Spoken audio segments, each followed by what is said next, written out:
저는 완도에 사는 40대 초반 남성입니다.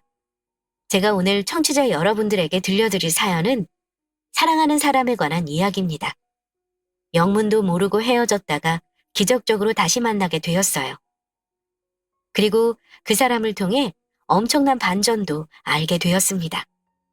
그 사람을 다시 만나 제 인생에서 가장 큰 기적과 축복을 받았지만 한편으로는 믿기 힘든 충격적인 내막으로 큰 고통이 뒤따랐죠. 그런데도 모든 시련을 감수하며 이겨냈지만 행복한 시간을 보내고 있는 요즘 이따금 그때의 일이 떠오르네요.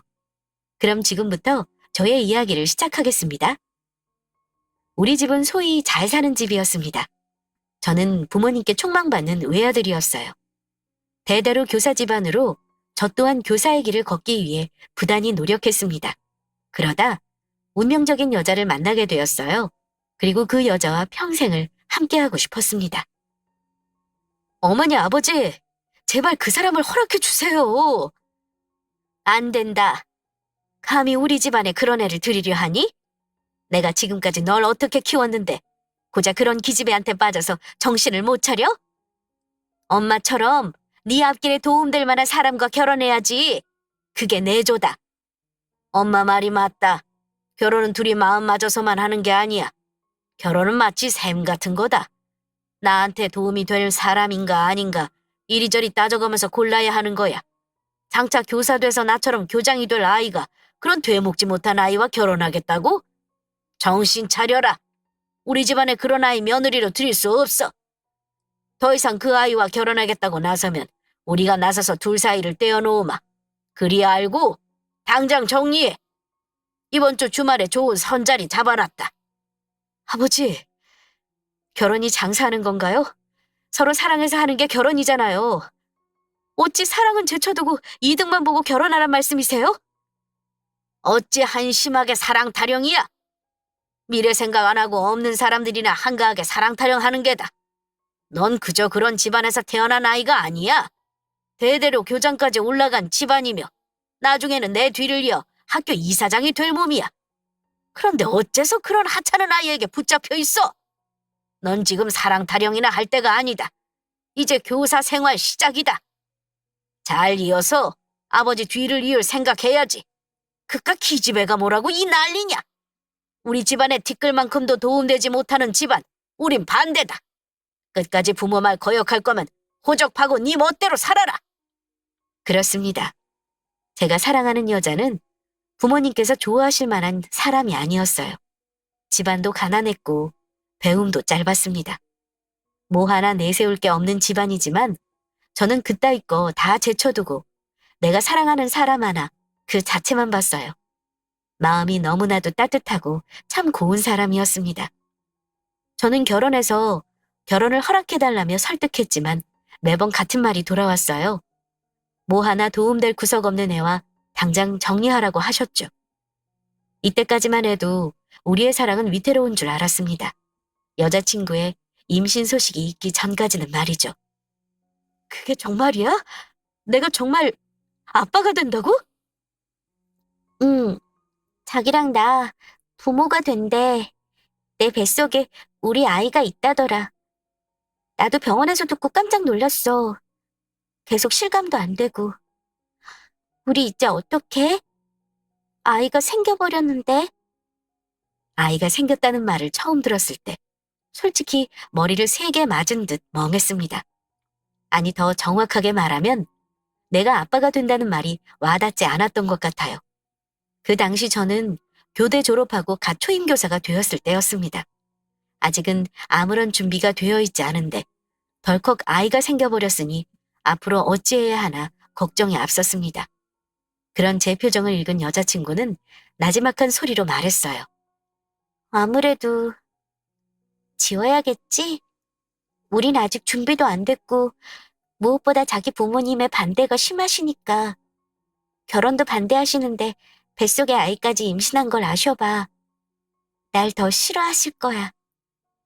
여자친구는 아이를 지우려 생각했습니다. 아무래도 우리 부모님이 걱정되어서였겠죠. 그 말을 들으니 번뜩 정신이 들었습니다. 우리에게 귀한 생명이 생긴 건데 난 기뻐하지 않고 걱정만 앞섰구나 깨달았어요. 무엇보다 내가 사랑하는 여자와 뱃속의 아이를 끝까지 지켜주고 싶었습니다. 그래서 걱정하고 있는 여자친구를 꼭 안아주며 말했어요. 아니, 지우지 마. 우리 아이인데 어떻게 지워. 우리 낳자. 결혼해서 우리 아이 낳고 행복하게 살자. 아이까지 생겼는데 우리 부모님도 더 이상 반대 못 하실 거야. 내가 우리 결혼 허락 꼭 받을게. 그러니까 나만 믿고 걱정하지 마. 알겠지? 아이까지 생긴 마당에 무서울 게 없었습니다. 저는 제가 사랑하는 여자와 내 아이를 포기할 수 없었어요. 그 길로 당장 집에 가서 부모님께 임신 사실을 알리며 결혼을 허락해달라고 설득했습니다. 그러자 부모님은 매우 놀라시며 난리를 치셨어요. 뭐? 임신? 그게 집에 뱃속에 네 아이가 생겼다고? 아이고, 이걸 어쩌면 좋니? 제대로 발목 잡히게 생겼네. 그 앙큼한 것이 널 잡으려고 임신까지 할 줄이야. 그 애가 네 애라는 게 확실하냐? 그게 무슨 말씀이세요, 아버지? 당연히 제 아이죠. 그럼 여자친구가 거짓말이라도 한다는 건가요? 그럼 뭘 믿고 네 아이라 생각하냐? 없는 집안에서 태어난 아이일수록 양심이고 뭐고 없는 법이다. 너 하나 잡고 물고 늘어져서 팔자 고치려는 걸 내가 모를 줄 알아? 그 아이 네 애 아니야. 분명 다른 놈의 아이를 뵌 걸 거다. 아버지, 말이 되는 소리를 하세요. 그렇게 못마땅하다고 그런 생각까지 하세요? 제 여자친구 저 두고 그런 짓 할 사람 아니에요. 제 아이 확실하다고요. 그러니 저희 결혼 허락해주세요. 허락? 허락은 무슨 허락? 죽어도 허락 못한다. 당장 그 애 지워. 배도 많이 부르지 않았으니 지울 수 있을 게다. 내가 이원장 소개해 줄 테니까 조용히 가서 지우게 해라. 아무리 반대하신다고 해도 본인의 손자가 생겼는데 이렇게까지 반대하실 줄은 상상도 못했습니다. 핏줄보다 가문의 체면이 더 중요하셨던 거죠. 정말 구역질이 날 정도로 이기적이고 아들의 삶이 불행하기만을 바라는 사람들 같았어요. 결국 제 마음은 비뚤어졌습니다. 어떻게 그런 말씀을 하실 수 있으세요? 제 아이예요. 엄마, 아빠, 손주고요. 그런데 어찌 그리 쉽게 지우란 말씀을 하세요? 한 아이의 생명보다 부모님 체면이 더 중요하신 건가요? 그렇다고 한들 저는 제 아이 지킬 겁니다. 부모님이 죽어도 허락 못 하신다면 좋습니다. 제가 이 집에서 나가죠. 앞으로 아들 없는 셈 치세요. 저는 제 여자친구와 결혼해서 아이 낳고 보란듯이 가정 꾸릴 겁니다. 얘가 지금 뭐라는 거야? 기어이 우리 뜻 꺾고 그 아이 낳겠다고? 너 미쳤니? 한심한 놈. 그 계집이 뭐라고 부모 말까지 거역한다는 게냐? 감히 낳고 길러준 부모한테 그따위 소리를 해? 배은망덕한 녀석 같으니라고. 그래, 네가 어떻게 이럴 수 있니? 세상 천지에 자식이 부모 버린다는 소리를 할 수 있어? 당장 아버지께 잘못했다고 애 지운다고 말씀드려. 얼른. 아니요. 저 그동안 살면서 부모 말씀 한 번도 어긴 적 없어요. 늘 하시는 대로 해왔고 가고 싶은 대학까지 포기하면서 부모님 뜻에 따라 교대 갔다고요. 그럼 결혼만큼은 제가 원하는 사람과 할 수 있는 거 아닌가요? 그거 하나만큼은 들어주시면 안 되냐고요. 저도 이제 싫습니다. 앞으로 부모님 뜻에 따라 살지 않을 거예요. 제 인생 제 마음대로 살 거라고요. 교사도 그만두고 다시 제 인생 찾아 나갈 겁니다. 아시겠어요? 큰 벽에 부딪히고 궁지에 몰리니 더 이상 무서울 게 없었습니다. 모든 걸 다 포기하고 집안을 나올 생각이었습니다. 그게 제가 사랑하는 여자와 아이를 지킬 유일한 방법이라 생각했기 때문이죠. 부모님은 큰 충격에 빠지셨습니다. 반항 한 번 없이 늘 착하기만 하던 아들이 모든 걸 다 포기한다고 했을 때 적잖이 놀라신 듯 했어요. 무엇보다 제가 정말 교사직을 내려놓을까봐 크게 걱정하셨습니다. 집안 체면이 중요했던 분들이니 그럴 만도 하죠. 결국에는 두 손 두 발 다 드시더군요. 그렇게 받고 싶었던 결혼 허락이 떨어지고 저는 제 여자와 아이를 지킬 수 있었습니다. 배가 더 불러오기 전에 서둘러 결혼해라. 혼전 임신이다 뭐다 여러 사람 입 오르내리게 하지 말고 그리고 이 원장한테 이야기 잘 해뒀으니 병원 진료 꼬박꼬박 받게 하고 지어준 한약도 잘 챙겨 먹게 해라. 그렇게 반대하실 때는 언제고 막상 결혼 허락하시니 뱃속의 아이를 끔찍이도 챙기셨습니다. 검진일에는 부모님께서 꼭 같이 따라가셨고 산모에게 좋다는 약까지 꼬박꼬박 챙겨주셨어요. 살짝 유산기가 있었지만 다행히 아이는 잘 커져왔습니다. 우리는 하루하루 잘 커가는 아이를 보며 결혼 준비를 서둘렀어요. 그리고 결혼식 당일이 되었을 때 저는 이날 모든 것을 다 잃었습니다. 아버지, 그게 무슨 말씀이세요? 여자친구가 없어지다니요? 그 아이가 감쪽같이 사라졌다. 신부 대기실에도 그 어디에도 없어. 대체 이게 어떻게 된 거냐? 그렇게 죽고 못 산다고 애까지 덜컥 임신해놓고 감히 결혼식 날 도망을 쳐? 도망이라뇨? 그럴 리가 없어요. 제 여자친구가 왜요? 그럼 없어진 걸 어떻게 설명할 거냐?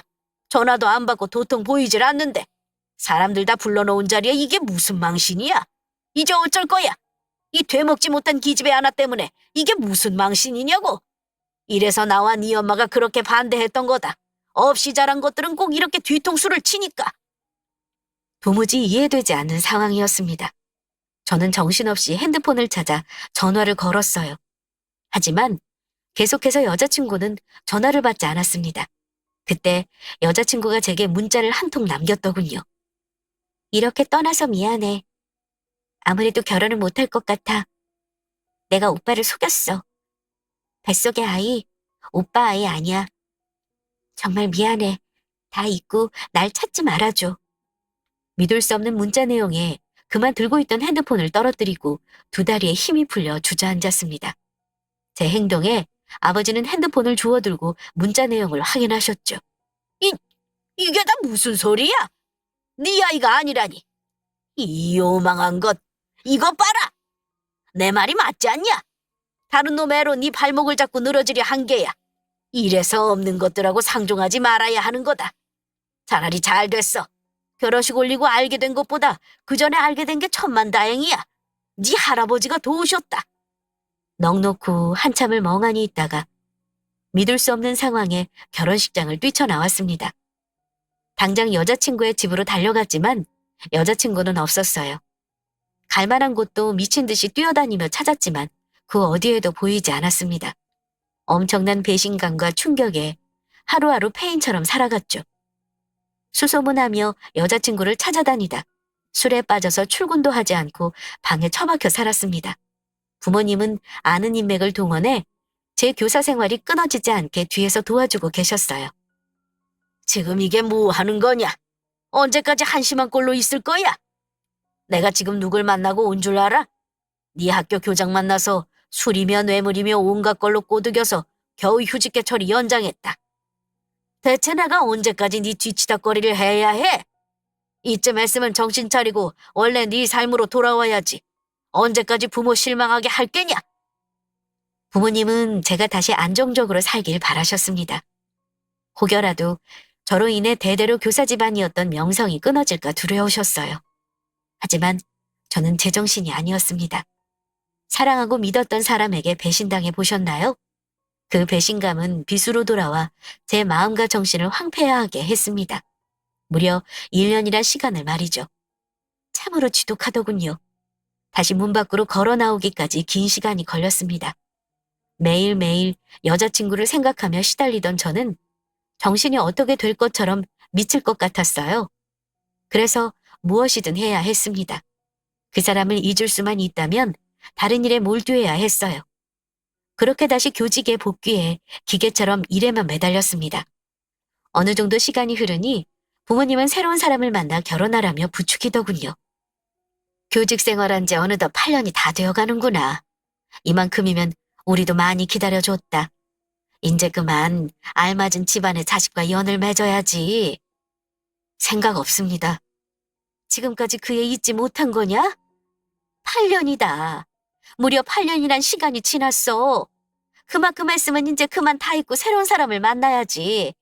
대체 우리가 언제까지 너를 기다려줘야 해? 나이 더 먹기 전에 선 봐서 결혼해라. 너 속이고 배신한 그런 되먹지 못한 아이는 그만 놓으란 말이야. 8년이란 시간이 지났지만 저는 여전히 괴롭고 고통스러웠습니다. 애써 일에 매달려 달려온 날들.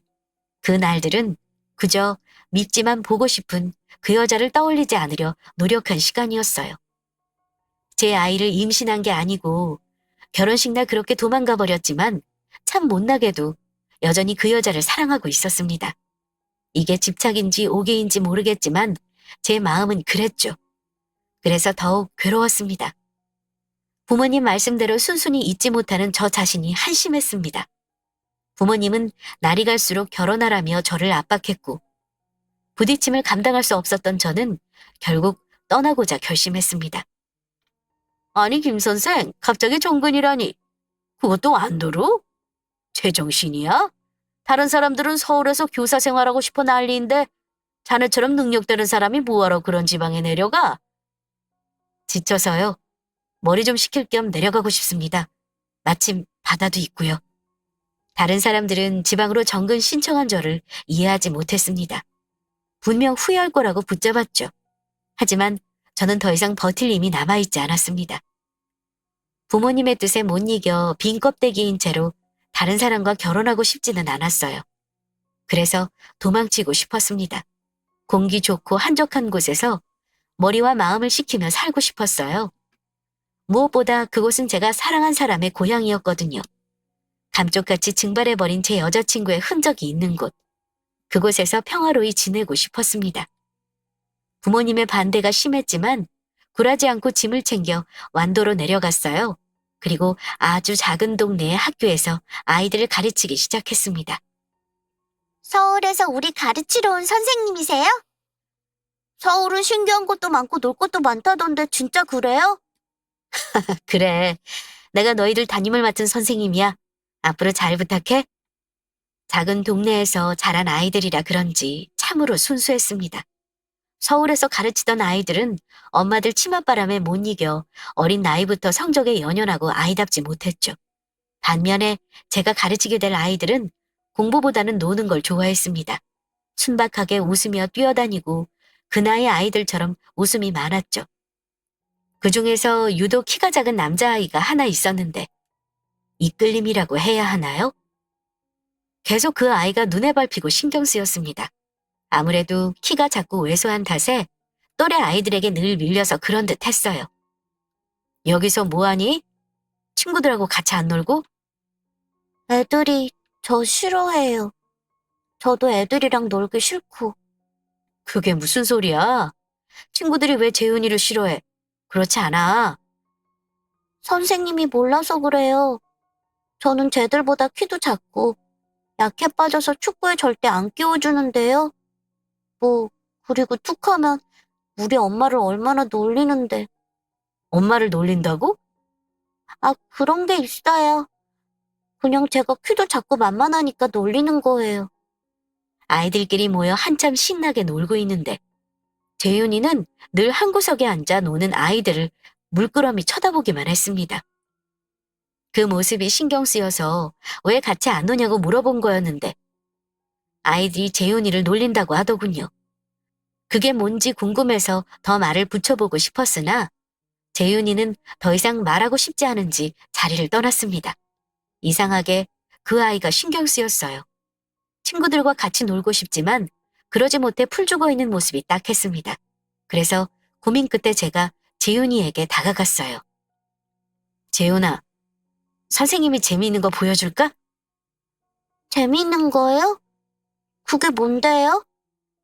심심하게 혼자 놀고 있는 재윤이에게 다가가 미니카를 보여줬습니다. 땅에 미니카를 내려놓고 손에 든 조종기를 미니카를 조종해 보여줬어요. 재윤이는 눈을 반짝거리며 좋아했습니다. 짠! 재윤, 너 미니카 본 적 있어? 우와, 이게 뭐예요? 진짜 멋있다. 그렇지. 재윤, 너도 한번 해볼래? 진짜 해봐도 돼요? 그럼. 자, 잡아봐. 선생님이 알려줄게. 여기를 누르면 앞으로 가는 거야. 이건 옆으로 회전하는 거고. 재윤이에게 서울에서 가져온 제 미니카 장난감을 건네줬습니다.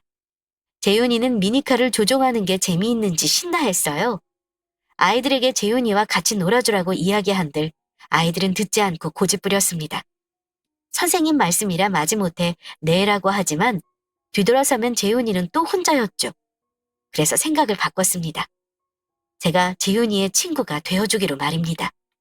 재훈아, 이 미니카 선생님이 언제든 빌려줄 테니까 심심하면 선생님 찾아와. 알겠지? 정말요? 아싸! 감사합니다. 재훈이는 쉬는 시간 혹은 점심시간 이후에 심심하면 저를 찾아왔습니다. 때로는 아이들이 다 하원한 시간에도 저를 찾아왔어요. 아이들과 한창 뛰어놀 나이일 텐데 얼마나 심심할까 싶어 딱하더군요. 그래서 저도 더욱 마음 써서 챙겨줬습니다. 그렇게 재훈이와 저는 제법 가까운 사이가 되었어요. 같이 축구도 하고 라면도 끓여 먹고 낚시도 하러 가고요. 재훈이 얼굴에는 점점 미소가 많아지기 시작했습니다. 그러던 어느 날 학교에서 못다한 서류 일을 하고 있는데 누군가 거칠게 교무실 문을 열고 들어왔어요. 너 얼른 이리 와. 선생님. 어머니, 안녕하세요. 그런데 학교까지는 무슨 일로? 아니, 너희들 얼굴이 왜 그래? 우리 반 학부모님이 씩씩거리며 아이들을 우르르 데리고 교실에 찾아왔습니다. 제 앞에 서 있는 몇몇 아이들은 코피가 터져 있었고 얼굴이 긁히고 맞은 상처가 보였어요. 딱 봐도 싸운 것 같았습니다. 제가 웬만하면 참으려고 했는데 이건 아니죠. 도대체 애가 얼마나 독하고 발랑 까졌으면 남의 집 귀한 애들을 이렇게 때릴 수 있대요? 이번 일 그냥 못 넘어가겠으니까 당장 이 아이 엄마 부르세요. 재훈이 저놈의 자식이 툭하면 우리 아들 때리는 통에 화병이나 죽겠다고요. 귀에서 나도 손 못 대는 우리 아들을. 제가 뭔데 이렇게 만들어놔? 애미가 애를 못나게 키웠으니 일이 쌍딱을 만들었지. 하여간 미혼녀라 발랑 까진 거 알아봤다니까. 우리 엄마 욕하지 마요. 내가 때렸는데 왜 우리 엄마 욕해요? 그리고 저 자식이 먼저 우리 엄마 놀렸단 말이에요. 그러니까 때렸지. 이놈의 새끼가 어디 어른한테 눈 똑바로 뜨고 대들어? 너 진짜 한번 혼나볼래? 어머니, 일단 진정하시죠. 그리고 애들도 있는 자리에서 말 가려 해주시고요. 어른이 모범을 보여야 하지 않겠습니까? 우선 정말 그랬는지 재훈이한테 먼저 물어보고 난 다음 나 참! 선생님도 들으셨잖아요. 저놈이 저한테 버릇없이 눈 똑바로 뜨고 대드는 거. 저 이렇게는 그냥 못 넘어가요. 이놈의 자식 버릇을 아주 단단히 고쳐놓을 거라고요. 당장 엄마 불러주세요. 학부모는 거칠게 항의하며 재훈이의 엄마를 불러달라고 난리쳤습니다. 재훈이는 분해서 주먹을 꽉 쥐며 울음을 터뜨렸어요. 어린 마음에 큰 상처를 받을까 걱정됐습니다. 저는 학생 기록부에 있는 엄마 전화번호를 찾는데 제가 아는 이름과 낯익더군요. 순간 멈칫했지만 동명이인이라 생각하고 전화를 걸었습니다. 곧이어 윤재 어머니가 전화를 받았고 서둘러 학교로 오겠다고 했죠. 저는 재훈이 어머님이 오는 동안 상황을 풀어보려 부단히 노력했습니다. 그렇게 30분이 흘렀을까요? 어디선가 다급한 발소리가 들리더니 이윽고 누군가 문을 열고 들어왔습니다. 그리고 들어오자마자 재훈이를 잡고 혼내더군요. 너 또 친구 때렸어? 엄마가 친구 때리면 안 된다고 했지? 너 정말 엄마 말 안 들을래? 왜 이렇게 엄마를 속상하게 해? 때릴만 하니까 때리지. 나 진짜 안 때리려고 했는데 쟤들이 자꾸 엄마 놀리잖아. 엄마는 왜 나한테만 뭐라고 해? 먼저 엄마 놀린 건 쟤들인데 왜 나만 혼내냐고. 쟤들이 먼저 엄마 보고 미혼모라고 했단 말이야. 남자 꼬셔서 나 낳은 거라 했다고. 성현이 엄마가 다른 아줌마랑 하는 말 성현이가 들었대. 동네 사람들이 엄마한테 뭐라 그러는지 알아? 이혼했거나 버림받았을 거라고. 아니면 남자 꼬셔서 나 낳았다고 수군거린단 말이야. 애들이 자꾸 엄마 욕하면서 나한테 아빠한테 버림받은 놈이라고 놀리잖아. 그러니까 때렸지. 그걸 어떻게 참아? 뭐? 그게 사실이야? 엄마는 잘 알지도 못하면서 왜 나만 혼내? 왜? 엄마면 내 편 들어줘야지. 왜 내 이야기 들어보지도 않고 혼내는데? 재훈이는 서러웠는지 엄마의 손을 뿌리치고 제게 달려와 안겼습니다. 그리고 정말 서럽게 울더군요. 하지만 저는 그런 재훈이를 달래줄 수 없었습니다. 돌처럼 굳어서 그저 윤재 엄마라는 사람만 쳐다볼 뿐이었으니까요. 재훈아, 네가 왜... 그렇습니다. 제 눈앞에는 결혼식 날 도망갔던 제 여자친구가 서 있었습니다. 그것도 재은이의 엄마로 8년 만에 나타난 거죠. 재은이 역시 저를 한눈에 알아보고서는 놀라서 얼굴이 하얗게 질리더군요. 그리고 이내 저를 안고 울고 있는 재은이의 손을 확 채가니 재은이를 품에 안고 꼭 숨겼습니다. 마치 제가 보면 안 된다는 듯이요. 성현이 어머니, 오늘 우리 아들이 성현이 때린 거 죄송해요. 아무리 친구가 놀렸어도 때리면 안 되는 거라고 가르치는데 아이가 많이 속 상했나 보네요. 집에 가서 잘 타이르겠습니다. 다만 성현이도 2번 다시는 그런 말로 우리 애 놀리지 못하게 해주세요. 다시 한번 놀리면 그때는 저도 가만히 있지 않겠습니다. 가자, 재훈아. 재은이는 재윤이를 데리고 서둘러 학교를 빠져나갔습니다. 재윤이가 모두 실토한 탓에 민망해진 성은이 어머님은 헛기침을 몇 번 하더니 성은이와 다른 아이들을 데리고 나갔어요. 저는 텅 빈 교무실에 혼자 서서 재은이가 나간 곳만 하염없이 쳐다봤습니다. 8년 동안 보고 싶은 마음을 애써 누르며 겨우 참았는데 이렇게 다시 눈앞에 나타나니 더욱 참을 수 없이 괴로웠습니다. 8년 전 문자로 제게 말했던 것처럼 재은이는 다른 사람의 아이를 낳고 혼자 키우는 듯 했죠. 고작 이렇게 살려고 날 떠났나 싶은 게 너무나도 속상하고 원망됐습니다. 결국 참지 못하고 생활기록부에 적힌 주소로 찾아갔습니다. 그리고 다짜고짜 문을 두드렸어요. 재은아, 나야. 잠시 이야기 좀 해. 제 소란에 재은이는 놀라서 헐레벌떡 문을 열고 나왔습니다. 이게 뭐 하는 짓이야? 여긴 왜 찾아왔어? 이게 8년 만에 만난 나한테 할 말이야? 너 정말 잔인하다. 왜? 그럼 내가 오랜만에 만나서 반갑다고 웃어줄 줄 알았니? 우리 8년 전에 끝난 사이고 더 이상 엮일 일 없어. 너도 알잖아. 나 다른 남자아이 낳아서 혼자 이러고 살아. 너한테 지은 죄 이렇게 박복한 팔자로 갚고 있다고. 더는 나 찾아오지 마. 너한테 해줄 어떠한 말도 없고 이렇게 다시 만나서 얼굴 보고 싶지 않아. 당장 돌아가. 그럼 이거 하나만 말해줘. 여기까지 왔는데 답해줄 수 있잖아. 8년 전 그때 왜 결혼식 당일 사라졌는지 누구의 아이냐고 묻지 않을게. 다른 아이를 임신해놓고 왜 나랑 결혼하려고 했어? 그것만 말해줘. 하필이면 왜 결혼식 당일 날 버렸는지 말이야. 재은이는 한껏 날 원망하는 눈으로 쳐다보며 독하게 말했습니다. 그게 그렇게 알고 싶어? 좋아, 말해줄게. 그 당시 너 말고 만나는 다른 남자 있었어. 둘 중에 누가 더 좋을까 재던 중에 그나마 넌 대단한 교사 집안이고 꽤 사니까 너랑 결혼하려고 한 것뿐이야. 제대로 팔자 한번 고쳐보려 했는데 도저히 안 되겠더라. 널 속이고 결혼하는데 너한테 못할 짓이라서 자신이 없었어. 그래서 도망친 거야. 이제 됐니? 그러니까 더는 나 찾아오지 말고 기억 속에서 나란 사람 잊어. 그냥 천하의 못된 년이라 생각하고 묻어줘. 그리고 우리 재훈이 학교 옮길 거야. 네가 내 아들 담임인 걸 알았는데 내가 어떻게 보낼 수 있겠어?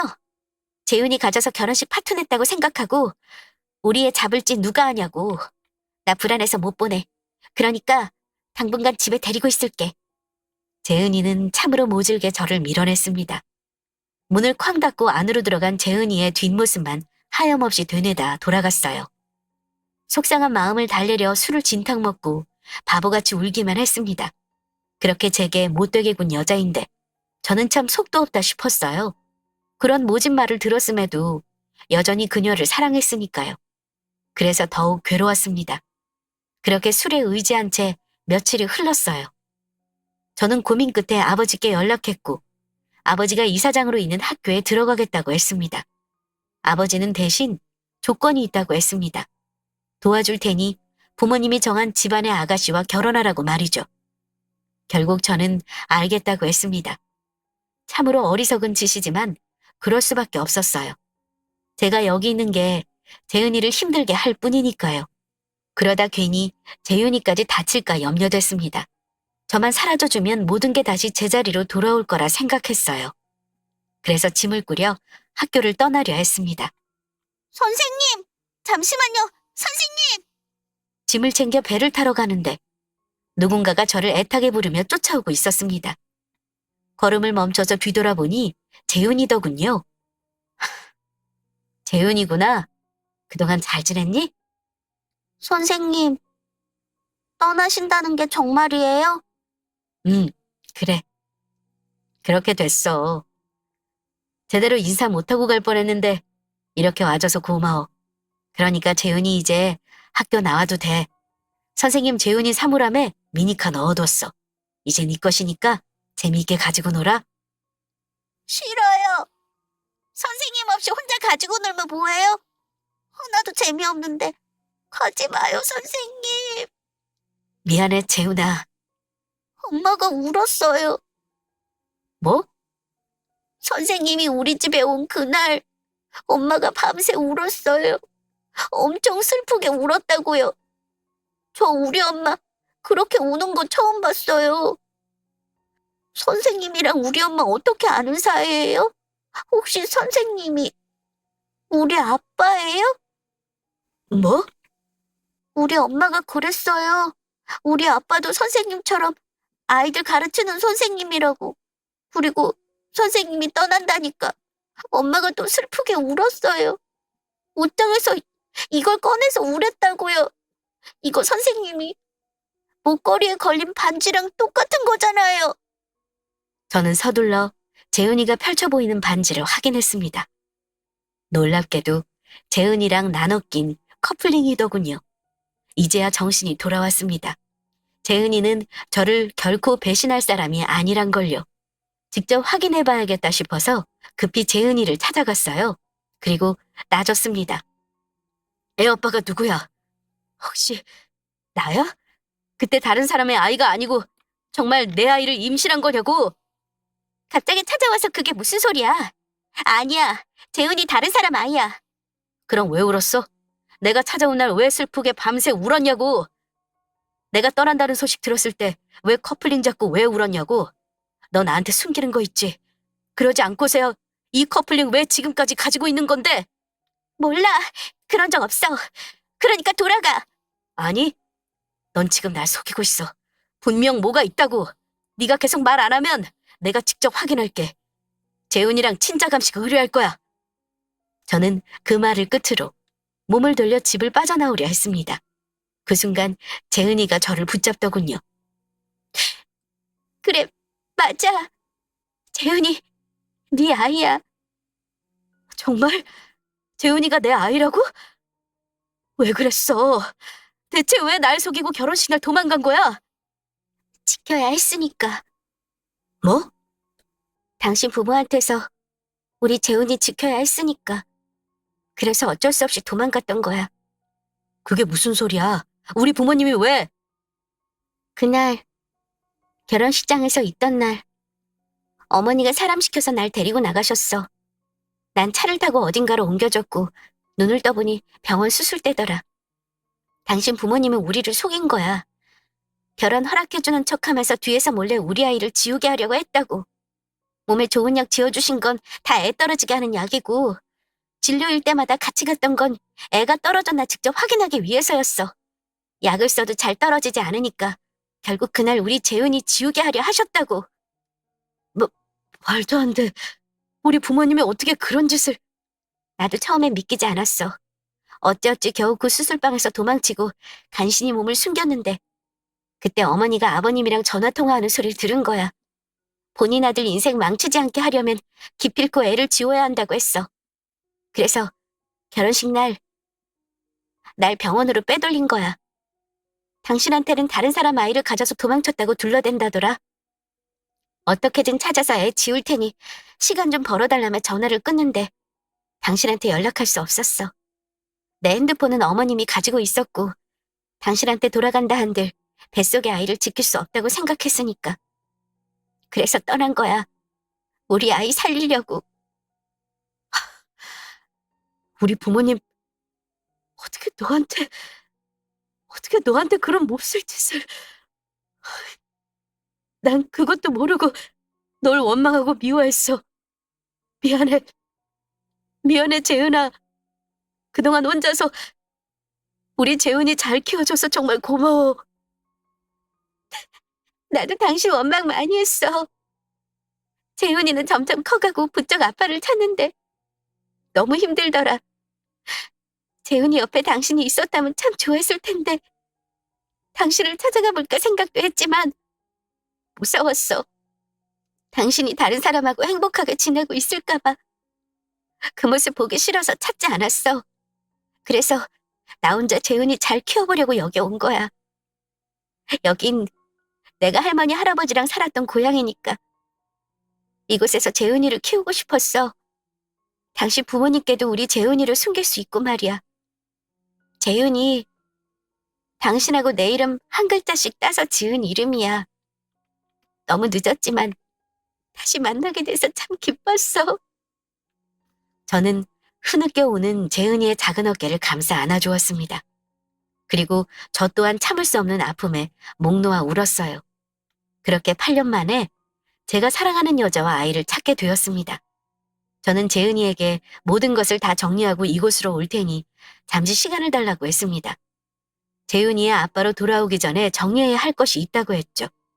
저는 당장 배를 타고 서울로 향했습니다. 그리고 부모님을 찾아가 집을 다 엎으며 난리쳤어요. 대체 왜 그러셨어요? 왜? 제가 모를 줄 알았어요? 결혼식 날 제 아내 빼돌려서 몰래 애 지우려고 하고 바람나서 도망갔다고 거짓말하면 영영 모를 줄 알았냐고요? 네가 그걸 어떻게 어머니가 제게 그러실 수 있어요? 아버지가 어찌 그러실 수 있냐고요? 당신들이 사람이야? 아무리 못마땅한 며느리라고 해도 뱃속에 있는 당신들 손주를 지우려 할 수 있냐고! 어쩔 수 없었다. 손주를 잃게 되는 건 비통하지만 태어나지 않는 손주보다 내 눈앞에 보이는 내 새끼가 더 중요했어. 그 아이는 네 짝이 될 수 없다. 그래서 결혼 허락하는 척하면서 결혼식 당일에 몰래 애 지우려 하셨어요? 그래놓고 저한테는 다른 사람 아이 임신해서 도망간 천하의 못된 사람 만들었냐고요? 대체 그놈의 체면이 뭐라고 생명까지 없애야 하는데요? 왜? 결코 용서할 수 없습니다. 앞으로 2번 다시 보고 싶지 않아요. 부모와 자식 간의 천륜, 제가 한번 끊어보겠습니다. 저로 인해 대단한 교사 집안의 명성이 이제 끊기겠네요. 저는 이제 제 아이의 아빠이자 그 사람의 남편으로 살아갈 겁니다. 2번 다시 우리 찾지를 마세요. 만약 찾는다면 당신들이 그 추악한 짓 모두에게 알리겠습니다. 그렇게 체면 중요하게 생각하시니 찾지 않을 거라 믿습니다. 저는 제 짐을 챙겨서 그 집을 빠져나왔습니다. 어머니는 울며불며 계속해서 저를 붙잡았고 아버지는 2 눈을 질끈 감은 채 가만히 계시기만 하셨어요. 아무리 미워도 부모님이라 불효를 저지르는 걸 알지만 그래도 그분들께 효를 다하며 살 이유가 없어졌습니다. 제 여자와 아이가 더 중요했기 때문이죠. 저는 다시 완도로 돌아왔고 그 뒤로 재훈이 아빠로서 살아가고 있습니다. 여전히 작은 학교에 교사 일을 하면서요. 돈을 풍족하게 버는 것도 아니고 참 작은 동네지만 저와 우리 가족은 그 누구보다도 행복하게 살아가고 있습니다. 이제 그 어떠한 것도 우리 가족을 찢어놓을 수 없을 겁니다. 제가 꼭 지킬 테니까요. 그럼 지금까지 저의 긴 사연 들어주셔서 감사합니다.